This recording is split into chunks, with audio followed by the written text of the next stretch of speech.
Previously on Land of the Free. Here's White House Press Secretary Caroline Leavitt.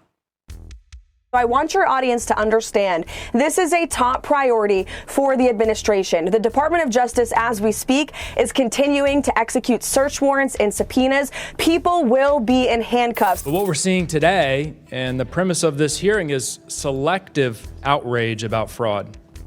Because if my Republican colleagues actually cared about stopping fraud, they would not be defending the one president in modern history who is systematically tearing down the institutions designed to prevent it.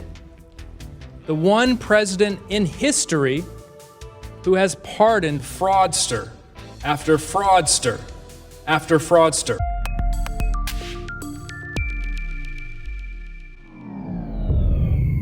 Greetings, good people. I hope all is well. I hope all is well with you all. Over the past week, I've been talking a lot about fraud. Government fraud, nonprofit fraud, social services fraud, and especially how some Republicans have been saying that they care about it very loudly. But today, I want to ask one simple question. If fraud is a crisis, why does it stop being one when our guy does it? Because when you zoom out, something doesn't quite add up. Now, to be clear, this is not a defense of Democratic failures. I've been very critical of them over the past couple of weeks. Fraud is fraud, no matter whether it's Minnesota, Washington, or anywhere else. But if we're really going to talk about fraud seriously, not politically, and not selectively, then consistency matters. So let's take a look at these three cases that are very rarely been talked about together, and especially not at the volume that the Minnesota fraud was. Let's check them out. Let's start with Adriana Cambreros. Cambreros was convicted of fraud, not accused, convicted. And not once, but twice, she was pardoned by President Donald J. Trump. She was pardoned once during his first term and just recently pardoned in the second. All right, we're talking about the same person, the same type of crime, two separate pardons. Now ask yourself this honestly, and I mean honestly. If this had been a Democratic donor or someone connected to a blue state administration, would conservatives be calling this pardon justice? Or would they be calling it corruption?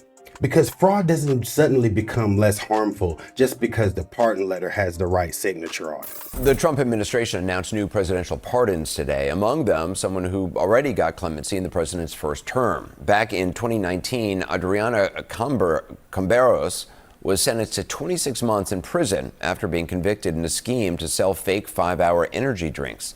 President Trump commuted that sentence in early 2021. Then in 2024, she was convicted again, along with her brother, in connection with a new fraud involving the illegal resale of wholesale goods in a scheme the FBI said netted them millions. Both were found guilty on 8 counts. Last year, she was sentenced to more than a year in prison. This week, the president released her from prison for a second time. Up next, Changpeng Zhao, founder of Binance. This story always has a personal connection to me because 3 or 4 years ago, I flagged this company and our firm did not do any business with them. And a couple of years later, he goes to jail. And this year, President Donald J. Trump pardons him. Now let's check out what good old Zhao did. Zhao pled guilty to violating U.S. financial laws, including failures tied to money laundering controls. Billions flowed through his platforms. Now notice something interesting here. When government fraud happens, it's treated as a moral emergency. But when corporate and financial fraud happens, especially when tied to powerful interests, the outrage suddenly gets quieter. Why? Because fraud stops being a moral issue and becomes a political inconvenience at that point. I don't know him. I don't believe I've ever met him. But I've been told by a lot of support. He had a lot of support. And they said that what he did is not even a crime. That was President Trump on Thursday speaking about his decision to pardon crypto billionaire Changpeng Zhao. The president said the Binance founder was recommended by a lot of people for a pardon. Zhao pleaded guilty to money laundering charges in 2023. He was sentenced and spent 4 months in jail. Kenneth Vogel joins us now to discuss. He's a reporter for the New York Times, and he recently covered this story. I want to ask you, can you break down how Binance works? Who is Zhao and what he was charged with? Yeah, Binance is a cryptocurrency trading platform. It's one of the biggest in the world, if not the biggest in the world, but it's been unable to do business in the United States as a result of these guilty pleas against both CZ, as the founder goes by, and also the company itself. Binance pleaded guilty as well.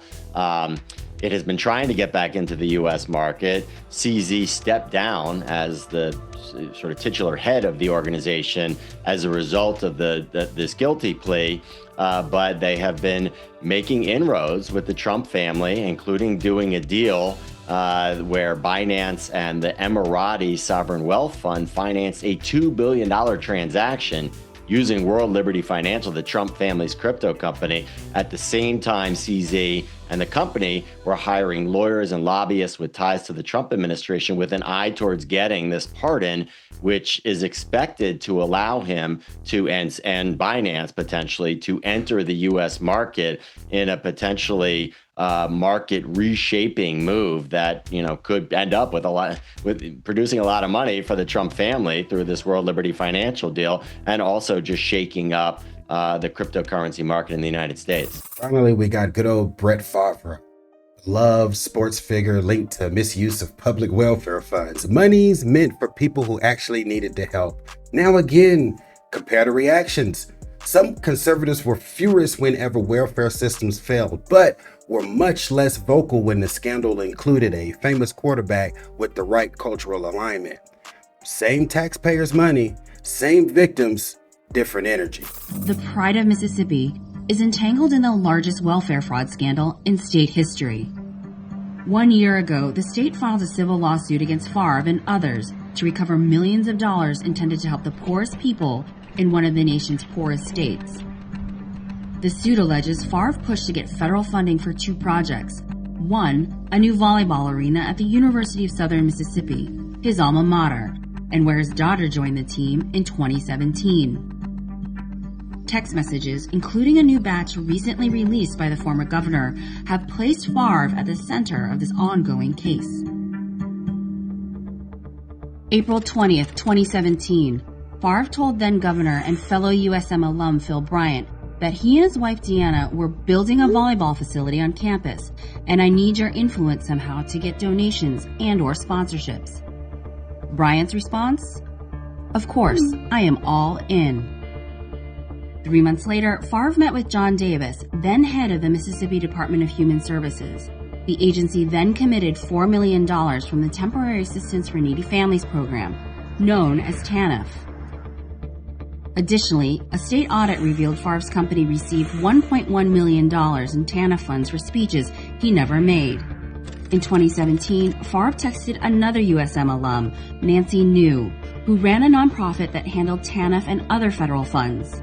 Favre asked, "If you were to pay me, is there any way the media can find out where it came from and how much?" New replied, "No, we never have had that information publicized." Once the audit was made public, Favre repaid the $1.1 million.